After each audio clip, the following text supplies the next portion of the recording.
बिस्मिल्लाहिर्रहमानिर्रहीम। अस्सलामु अलैकुम। प्यारे बच्चों, हम पढ़ेंगे सबक नंबर 8 पुराना कोट। हम इस नज़म की पढ़ाई करेंगे। इसके ख़ास अल्फाज देखिए। गनीमत, खस्ता, कलील, जामा, वज़ा, नीलाम, इबरत, रंगत, चिकनाई, जाड़ा। खरीदा जाड़ों में नीलाम से पुराना कोट, जो फट के चल न सके ये नहीं है ऐसा नोट। ठीक है, इसमें बताया गया है कि कोई कोट है जो पुराना हो गया है, वो नीलाम जहाँ पे बोली लगाई जाती है, कीमत लगाई जाती है, सर्दियों में ये कोट खरीदा गया। ऐसा कोट है कि एक नोट की तरह है। जैसे एक नोट पुराना हो जाता है और फट जाता है, चलने के काबिल नहीं होता। ठीक है, नीलाम बोली जहाँ पे लगाई जाती है। जाड़ों, इसका है जाड़ा यानी सर्दी का मौसम सरमा। पुरानी वज़ा का बेहद अजीब जामा है। पहन चुका इसे खुद वास्को डी गामा है। ये शायर कह रहा है कि ये जो जामा है, लिबास है या पोशाक है, ये पुरानी तर्ज का है। ठीक है, इसकी शक्ल और सूरत बिल्कुल पुरानी है। ऐसे लगता है जैसे इसे वास्को डी गामा पहन चुका है। वाजा, शक्ल सूरत, बेहद अजीब जामा, बेहद बहुत ज्यादा, जिसकी हद ना हो। अजीब जामा, अजीब किस्म का लिबास या पोशाक। ना देख कोहनियों पर इसकी खस्ता समानी, पहन चुके हैं इसे तुर्क और ईरानी।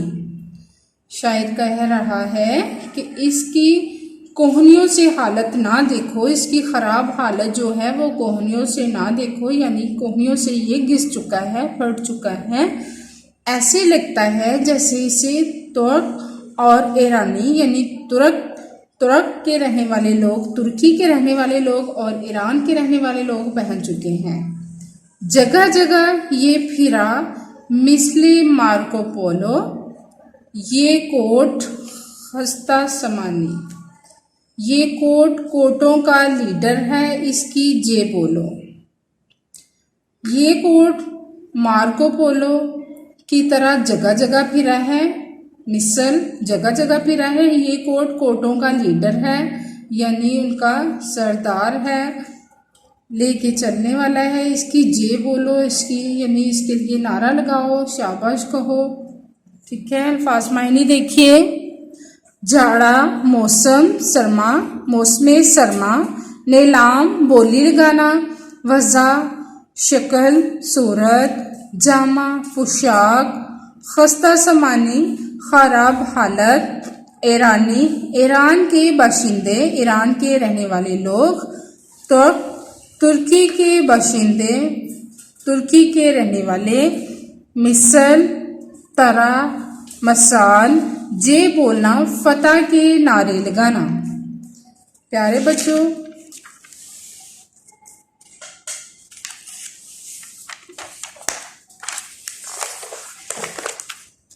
अब हम सवालात पढ़ते हैं। सवाल नंबर 1 है सवालात के मुख्तसर जवाब।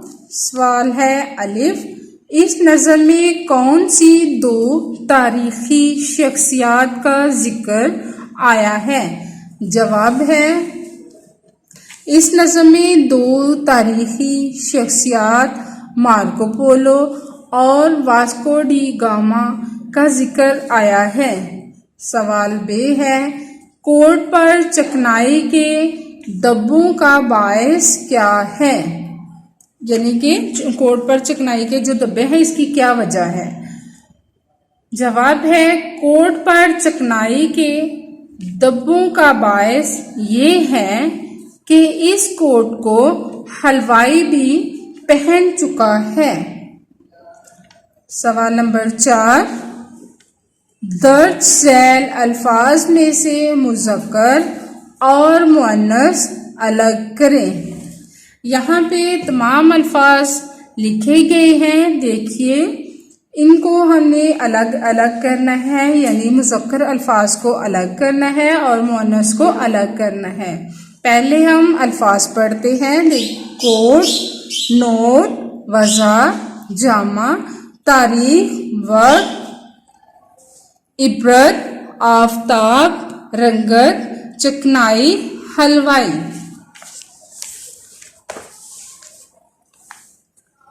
मुज़क्कर, मुअन्नस। कोट मुज़क्कर है, नोट मुज़क्कर है, जामा मुज़क्कर है, वक्त मुज़क्कर है, आफताब मुज़क्कर है, हलवाई मुज़क्कर है। वज़ा मुअन्नस है, तारीख मुअन्नस है, इबरत मुअन्नस है, रंगत मुअन्नस है, चिकनाई मुअन्नस है। प्यारे बच्चों, अब अपनी पढ़ाई देखिए। आपने पढ़ाई करनी है सफ़ा नंबर 39 से इसकी जे बोलो यहाँ तक पढ़ाई करें। अल्फाज माए सवाल नंबर 1 से अलिफ और बे, सवाल नंबर 4 याद करें और लिखिए। इजाज़त दें, अल्लाह हाफिज़।